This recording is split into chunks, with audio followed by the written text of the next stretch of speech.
Now Donald Trump is trying to promote the G20 around the world. The US-China will dominate the world. But on the other hand, the G20 is a group that the US has boycotted this time because the G20 summit this year is in South Africa, and Donald Trump did not go there. But many other world leaders did attend, and for the first time, I would say it has been shown that even without the United States of America, the world can take major declarations. This is historic. You will see an article, G20 Summit Bloc Breaks Tradition. There has always been a tradition that when all G20 countries gather in a summit, there will be an agreement on a declaration that will reduce poverty, fight climate change, and many other things. A complete declaration is drafted, and until all countries agree, it is not made public. This time, as you know, the USA stated that South Africa's President Cyril Ramaphosa has been speaking a lot against Donald Trump. Therefore, the US would skip the G20 summit. So the question was, if the world superpower, the United States of America, is not present at the G20, then how will this year's declaration be signed? The interesting part is, ignoring the absence of the US, South Africa has sent a clear message to Trump. Here you can see, the G20 bloc in South Africa adopted a landmark declaration on climate change,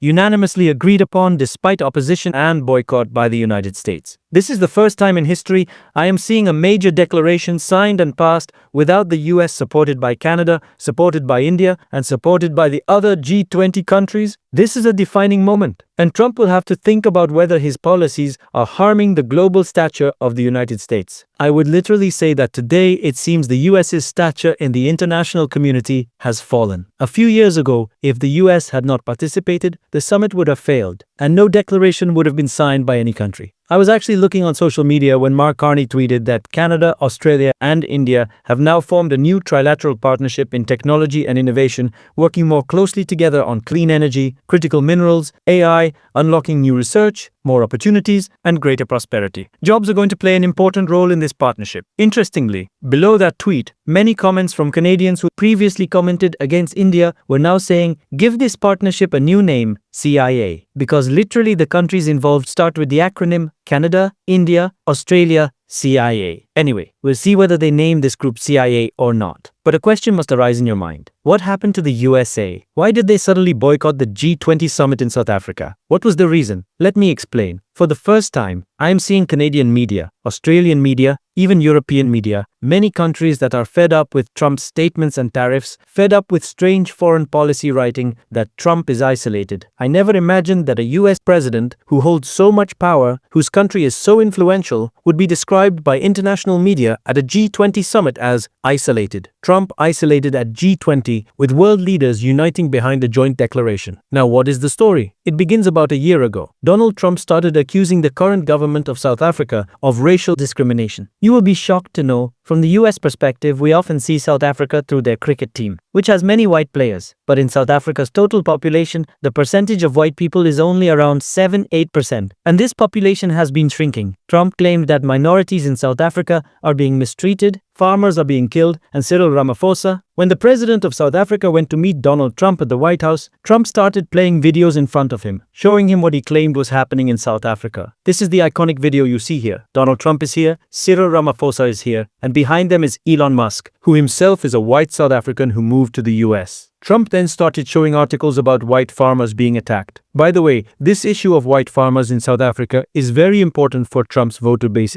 These are articles over the last few days. Death of people. Death. Horrible death. Death. I don't know. To pick anyone. White South Africans are fleeing because of the violence and racist laws. And this is all, I mean, I'll give these to you.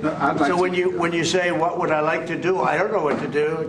Look at this. White South African couple say that they were attacked violently. President Trump, when will you go and see for yourself if it is indeed true? Well, I could do that. Look, here's burial sites all over the place. These are all white farmers that are being buried. And he asks about a jet that was given. You ought to be ashamed of yourself. This video had already damaged South Africa-US relations, but the world was watching to see how long these two countries would remain apart, because at some point, they had to come together. Let me explain why. This year, 2025, the G20 event is being hosted by South Africa. Next year, the United States of America has to host the summit. That summit will be very interesting. We will have to see whether South African leaders go there or not. If India-US trade deals are signed or not. What happens? Who will represent Russia? It will be very interesting. But whichever country is the host this year has to hand over the hosting rights physically to the next host country. So South Africa has still not handed over the rights to the US. Ramaphosa said that at the G20 event, a seat for the US would remain empty, but he would have preferred if Donald Trump or his representative had come and taken the hosting rights for the next G20 event. But as you can see, relations between the two countries have deteriorated badly, and South Africa's decision to push the declaration forward without the US is going to anger the US even more, because South Africa is almost challenging US hegemony. So in the coming time, you will see South Africa-US relations get even worse. I won't be surprised if Trump takes measures against South Africa. It can very much happen. South Africa is already a BRICS country,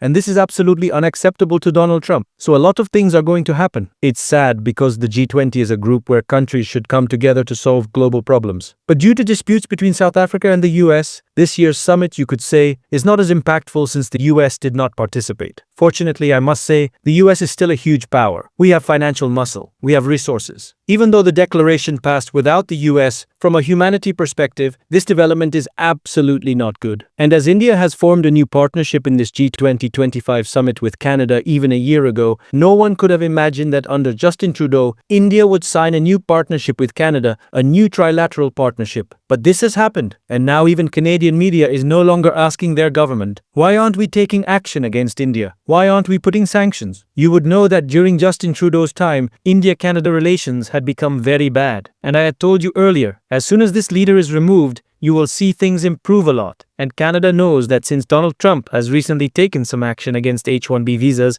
even though he is resisting pressure from his party and supporters who want him to ban H-1B visas, this is a golden opportunity for Canada to attract foreign talent. And that is why Canada has announced an AI and technology partnership with India and Australia. Apart from this, you would know Canada has even started a program committing $1.6 billion related to H-1B visas. And what do you think, will South Africa join the next summit? Tell me in the comments. So a lot will happen, and I will bring an updated video for you. Until then, subscribe to our channel and take care.